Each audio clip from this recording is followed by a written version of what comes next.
the biggest risk that the European Union is facing right now is not really the upcoming recession that it's going to face due to the coronavirus crisis, but actually the breaking up of the Eurozone, the breaking up of the European Union. And Business Review recently did an article about how this is actually a very, very real thing. It is a real threat. And it talks about how the poorer southern countries of the EU are facing a much worse situation as opposed to their northern neighbors. And countries like Italy and Spain are practically begging the northern Germanic countries like Germany and the Netherlands to buy their debt through government bonds. They're calling these Corona bonds, but essentially what they entail is these countries like Germany and the Netherlands buying government bonds from countries like Italy and Spain, but that would mean the Germanic countries giving interests, paying interest to Italy and Spain, and the Germanic countries, they don't want to do that. They just want to put these countries in deeper debt. They just want to entrench these poor countries in debt. And they're like, hey, we'll give you a loan. You know, yeah, you want money? Yeah, we'll give you a loan. Yeah, pay us some interest, but we don't want to pay you interest. We're not buying your miserable debt, but you can, pay us interest and we'll give you money. And these countries are already in debt. These countries are already, well, they're actually still trying to recover from what happened back in 2009 during the whole European economic crisis. And the country that is the worst off is obviously Greece. Greece still has not recovered from what happened in 2009, and it still has not recovered from the tremendous amount of damage that was inflicted upon Greece through the EU's Troika bailout. The bailout of Greece wasn't really a bailout. It's what Yanis Varoufakis calls bailoutistan. It is really a horrendous form of control. The bailout was so horrendous that it came to the point where a huge percentage of the Greek population, we're talking somewhere around 49%, had their main source of income from government pensions. So you literally had college students living off of their parents, living off of their parents' retirement pensions, living off grandma and grandpa. It really is that bad in Greece. The damage due to Greece being forced into bailoutistan was so horrendous that Greece's GDP was reduced by 30%. And Greece's sovereign debt was increased almost to 200%. 200% of its GDP. That is like Libya and Syria levels of debt. Like Libya and Syria right now are in conflicts. These two countries are conflict zones. They are in war. And their GDPs, like they're not their GDPs, but their sovereign debt is pretty much close to the sovereign debt of Greece. And Greece is not even at war right now. Like, that's how destructive bailoutistan is to a country. And Italy and Spain, they don't want to be like Greece. They don't want to get bailed out. They're like, listen, we'll sell you bonds. You give us interest. We both win here. And we don't have to be completely enslaved by debt. And the Germanic countries are saying, nine, take our money, take our money. We don't really need this money anyway. We know you're not going to pay it back. We know you cannot pay it back. You poor bastards can't pay us back, but it doesn't matter. It means we control you even more. More austerity, more reduction of pensions, more reduction of wages. It doesn't matter to us because the EU ultimately is about Deutschland über alles, Deutschland over all. And so the Italians and the Spaniards, they are in a very, very difficult predicament because, for one thing, they are going through a pandemic. Italy was the worst hit of all of the EU countries by the coronavirus. And so they had to close down their workforce for the most part. People were forced into their houses. People were forced into quarantine because of this pandemic. And it's such a difficult predicament because they really had no choice but to do this quarantine. If they didn't, a lot more people would have been dead, and the effects, the consequences of it all would have been tremendously more dire. And so it's not a situation of, you know, good or bad. As I've said before, it is a situation of bad or worse. And so they want the situation to be bad because bad is a lot worse than worse. So they're put in this very, very difficult situation where their economy has gone down, not because of debt, not because of anything that Italy or Spain has done, but because of a natural disaster, a virus, a pandemic, something that comes out of nature. And they have been basically forced to allow their economies to be damaged. And now they're begging for help, and the Germanic countries, Germany and Holland, they don't want to help. They just want to put these countries more into debt. And the Italians and the Spaniards, they have seen the damage of bailoutistan. They have seen what bailoutistan looks like and how it will reduce you into literally a third world country. Italy and Spain are some of the biggest economies in the EU. I think Italy is the third or fourth largest economy in the European Union. These countries consist of literally trillions of dollars for the EU economy. And these two countries are difficult to control. It's not like Greece. These countries would be difficult to control, difficult to force into austerity, and it's really a type of a situation where it's not bad or worse, it's worse or worse. Because if you put these countries into bailoutistan and you force them into austerity, the anti-EU sentiment is going to increase tremendously because it's already really, really high. And just to give you guys an example of just how intense anti-EU sentiment is growing in Italy, in November of 2019, anti-EU sentiment was at 26%. And by March of 2020, that hatred increased all the way up to 49% of Italy's population. Imagine taking this country and forcing austerity on the population. We're talking forcing the government to reduce retirement pensions, forcing the government to reduce wages, the unemployment rate increasing up to not even at Great Depression levels. We're talking something way higher than the Great Depression. We're talking 30-something% unemployment, maybe even higher.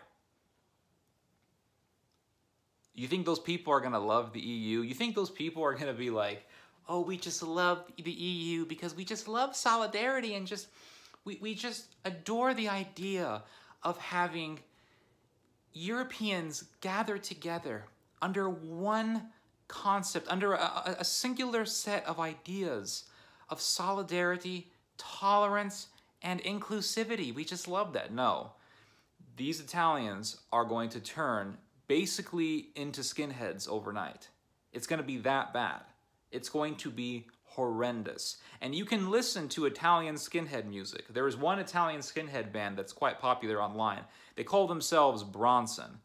And they have a song called F the EU. And it's already decently popular on YouTube. And they got a bunch of anti-EU songs. They have one song called Spirito di Roma, the spirit of Rome. And it's all about praising the Roman nation, praising the Italian nation.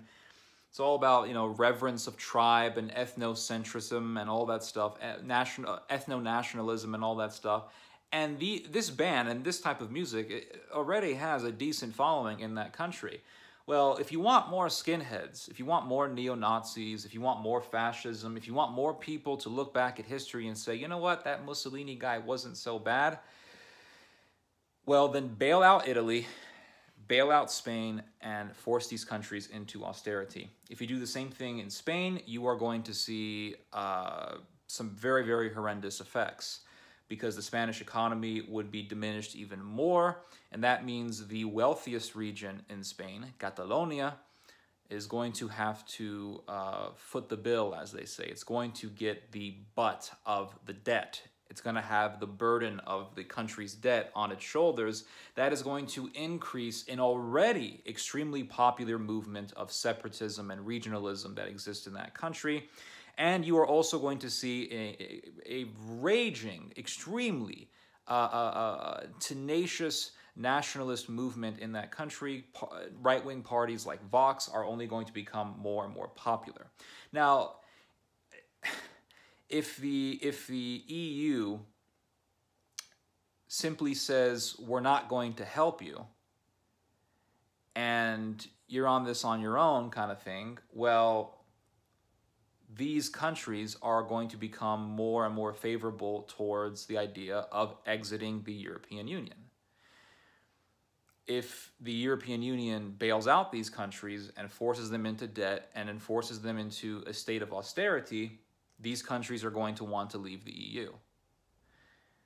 And so the biggest risk, the biggest thing that the EU faces right now is not really this upcoming recession. I mean, the recession is going to be tough and it's going to escalate into worse things.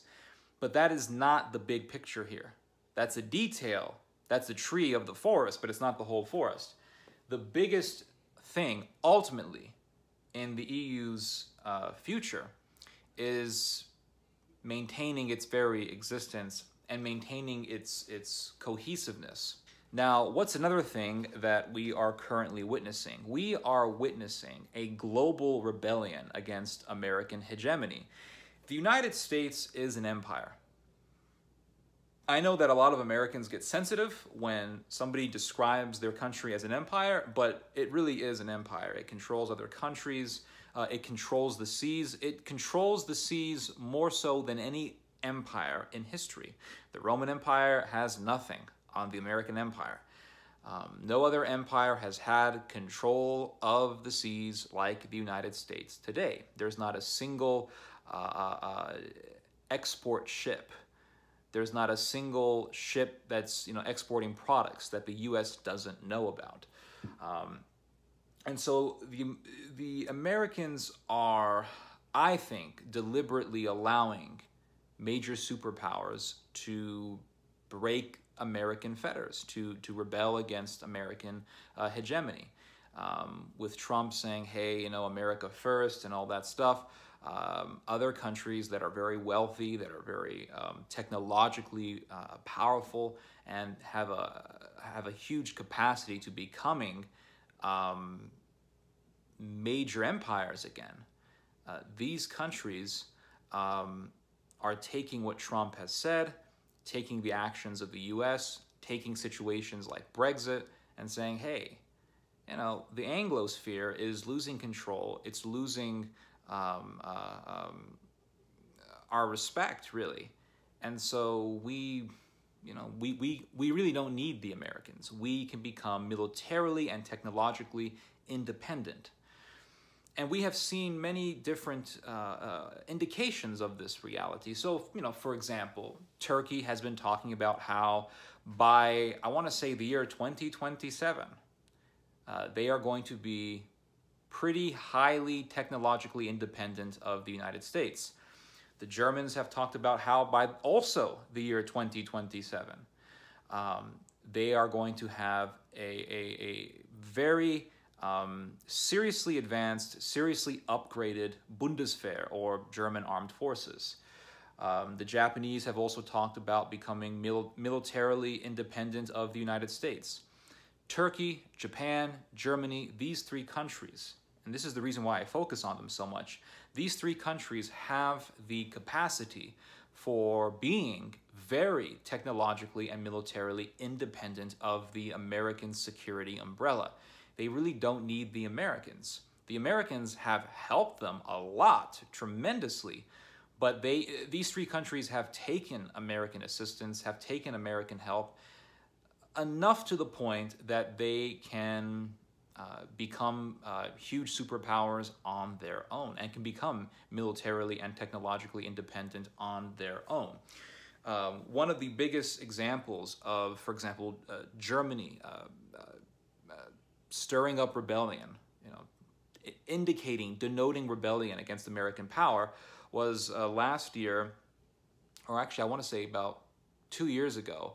Heiko Maas, a major German government official, said that Germany wants to start independent financial channels within Brussels by which to do commercial business with Iran, because Trump said, hey, we're pulling out of the Iran deal, and the Americans began to threaten or pressure through sanctions the Europeans to leave the Iran deal and not do business with Iran. And the Europeans flipped the bird to the Americans and said, no, we had the Iran deal, we agreed to it, the Obama administration orchestrated it, and you can't just pull out of a deal.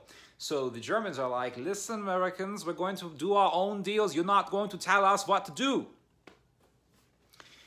And then you had the former head of the EU Commission, Jean-Claude Juncker, say in a speech really quite recently that that Europe must eclipse American power.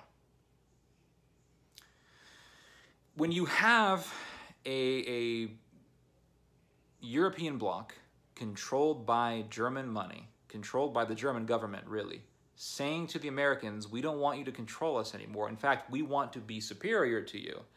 That's pretty serious. That should remind us of something that happened, like, I don't know, 70, 75 years ago. The Reich. After the Second World War, the United States and other allied countries occupied Germany.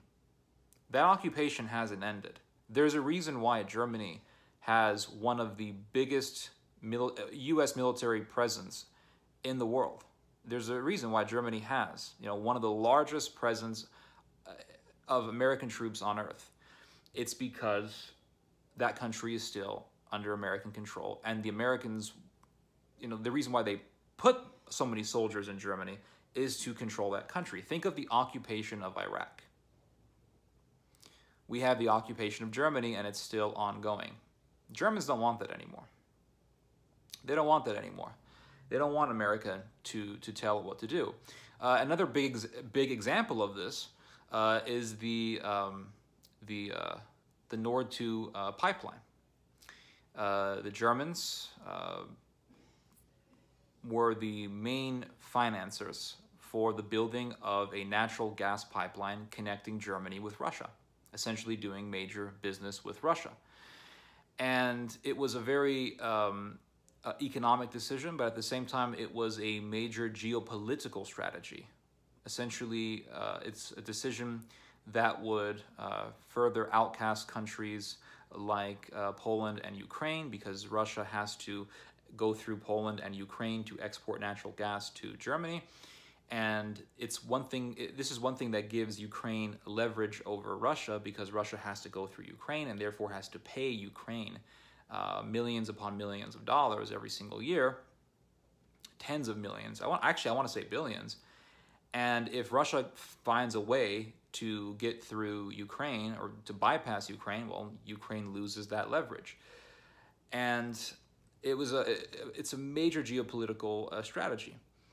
And so you will have natural gas going directly into Germany. What did the Americans do? The Americans began to threaten sanctions. And the Germans said, it's as though we have no control over our own commercial interests. The Americans want to control our commercial interests. And so this has been pushing Germany to rebel even more. And it could come to the point where Germany could simply rebel against the current economic status quo altogether.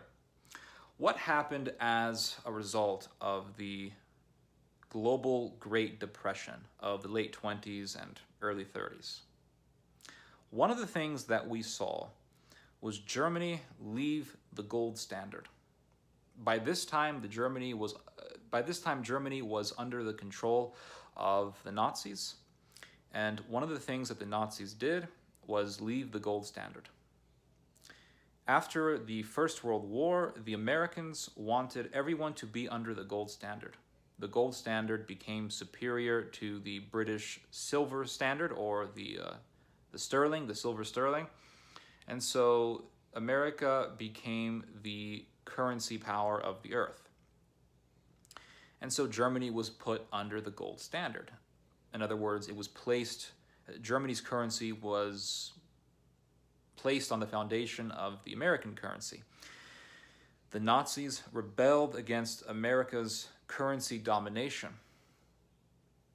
In other words, the Germans really put a big fat middle finger to the Americans and said, no, we're not going to be under your currency control any longer. We want to be under the Deutschmark only. The Japanese did a similar thing when they also left the gold standard. And this was a sign of a massive global rebellion against the American empire, or American hegemony. And eventually this whole thing escalated into a war. After the Second World War, the Americans said, okay, you guys are under the gold standard again. And eventually that waded out. And now, the United States is not even under the gold standard. And so the US dollar currently is still number one. American hegemony is still number one, but these countries are getting closer and closer to a full-out rebellion. The Germans could one day leave the euro. It could actually happen. If enough rebellion against the EU takes place, if the EU goes through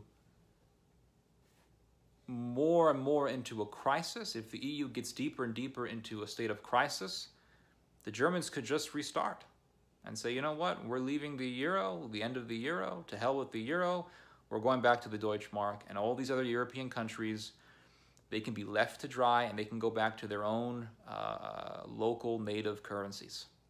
This has been the dream of German nationalists and other nationalists for a very long time. In fact, the Freedom Party in Austria, this has been one of their goals for a long time, to go back to the Deutschmark, to go back to the mark. And they actually want to see an Austrian-German unification. They want to bring back the Reich. Not Nazism, let's be honest here, it's Nazism. And, one thing that could happen is a Grexit, Greece leaving the European Union. Greece has been so devastated by the European Union, by the Troika, by the bailout. It has been so reduced into the state of bailoutistan, to the point that a lot of Greeks want to leave the EU. I mean, it's come to the point where you have Greeks voting for Nazis, the Golden Dawn. In fact, the Germans would not mind the Greeks leaving the European Union. In 2015, in fact, the German government and numerous German politicians made it quite obvious that they wanted this to be the case. They wanted a Grexit. They wanted Greece to leave the European Union. And they were like, hey, listen, Greece is really a drain on us. It's more of a burden than anything. Better off just leaving the European Union. Greece's finance minister in 2015, Wolfgang Schäuble, actually expressed a desire for Greece to leave the European Union. And the Golden Dawn, a lot of the Greek nationalists, they want to leave the EU. In fact, all the Greek nationalists, they want to leave the EU.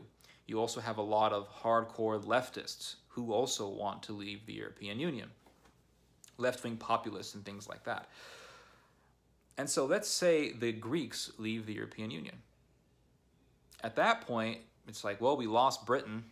We lost, one of the biggest economies in the EU. Greece has left. Italy and Spain are in tremendous amounts of debt, and they hate us. They hate all our guts anyway. Might as well just disintegrate the whole thing and start from scratch. Go back to the Deutschmark. Go back maybe to the Reichsmark. When you look at all of these current events, You know, the idea of a German Reich coming back, the idea of another major bloody conflict taking place in Europe again is extremely real. I was saying this back in 2016. Most people didn't believe me. And back in early 2014, I was warning about a Japanese empire coming back. I was talking about Japan returning to the warpath, and people didn't believe me then. But it's looking very, very real every single day. And the European Union is in such a crisis that this could be a real manifestation. Going to the Business Review article, there's one part of the article that I would like to read here. It says here, this time around, a controlled breakup of the EU or its reduction to a trade agreement and the abandonment of the single currency become a real scenario and not a speculative tool for the markets. Impossible to quantify the probability of that scenario, but after Brexit and US-China trade war, who is to say what is probable or not? It's a very astute point. It's a very real possibility. It's more than likely. What would happen if the EU disintegrated? What would happen if Germany abandoned the euro and the Deutschmark came back and the euro at that point would be gone? What would happen? What would be the end result? Years ago, back in 2017, Yanis Varoufakis did a very, very interesting interview.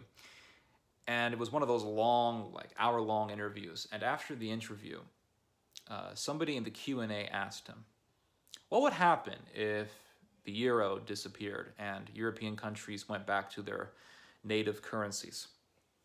And Yanis Varoufakis said, what would happen is you would have a Berlin Wall, but this time not in between East and West Germany, but it would go right across the Alps, separating Northern Europe and Southern Europe.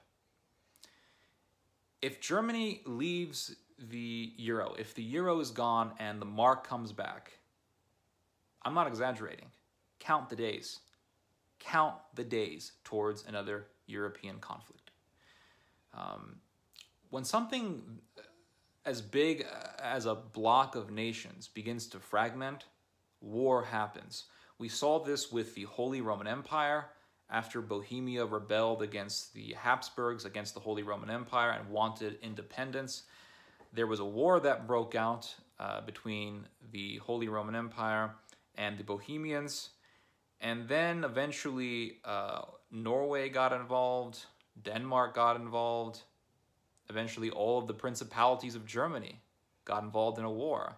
And it became a Catholic and Protestant conflict that lasted for 30 years. And from a religious conflict, it escalated into a conflict for land because the French got involved near the end, and the French sided with the Protestants because they wanted the territory of the Habsburg Empire.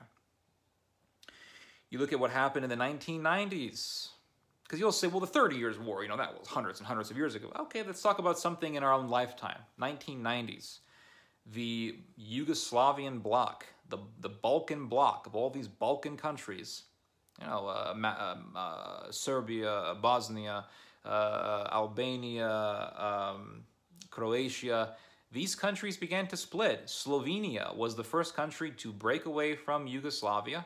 It led and it sparked around I want to say a 2-week-long conflict, but that quickly escalated into other countries wanting to break away from the power of Belgrade. Croatia split, Bosnia split, Albania split, Albania, Kosovo. Kosovo wanted its own thing going on. And these people began to kill each other. Serbs, it was really Serbs versus everyone else because, you know, the power structure of Yugoslavia was headquartered in Belgrade, which is Serbia's capital. But it led into a very, very bloody conflict that sparked a huge refugee crisis in which I want to say around 1 million or so Balkan people left the Balkans and went out to, you know, different countries, Western Europe and Canada and all that. So that's what's happening. You're seeing the fragmentation of a block. And if the block fragments, you will have blood. There will be blood. You know, that's a very possible scenario. Another thing that could happen is that Germany could see what's taking place, and Germany could just consolidate its power and go full Reich mode and just orchestrate or execute measures of serious control over other EU countries and become extremely tyrannical. That's also a possibility. But the idea of Grexit, and this is why I'm bringing this up, because Grexit is very possible. A country like Greece or maybe Italy or Spain leaving the EU, this is a real possibility. And if that happens and Germany says, hey, we lost Britain, we're losing these other countries, or we lost this one country, we really can't rely on our neighbors. And that's an underlying sentiment that is contributing to this very dark atmosphere that we see hovering over the skies of Europe, figuratively, that we can't trust each other. This is one thing that the article from Business Review notes, that what is leading or what's causing all of this breaking down of the cohesiveness of the EU is a lack of trust between neighbors. Italy begged help from the EU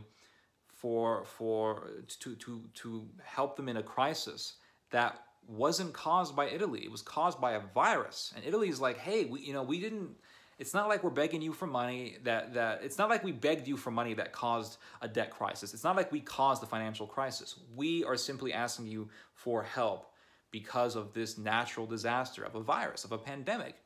And the Germans snuffed their noses at them. They just raised their noses at them, gave them a big nine. They don't want to help them.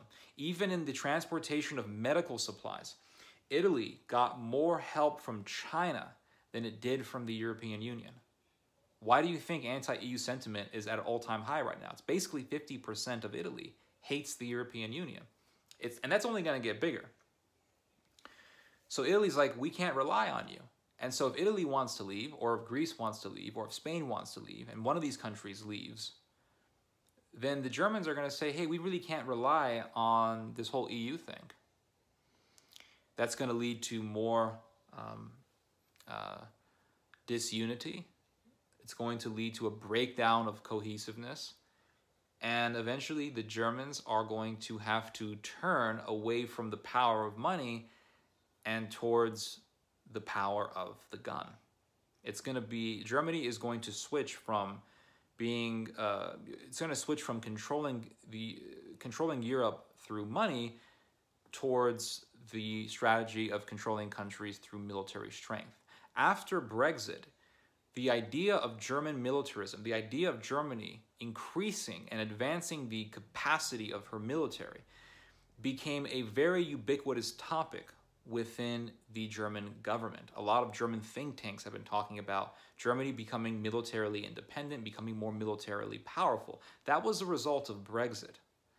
Imagine what would happen if another country decided to leave the EU, or if another country was very close to leaving. And I think that if Greece leaves the EU, it would be because, for one, the Greeks would be sick and tired of the EU. But secondly, and ultimately, it would be because the Germans wanted it to happen. Because the Germans do want that to happen. And I think the Germans want chaos to take place. They want a little disunity to take place so that they have an excuse to return to the warpath and bring back the Reich. I really believe that. That is my hunch. Anyway, I've talked long enough. Hope you guys have enjoyed this message. Hope you guys have learned something from this message. You guys just heard some theology. God bless.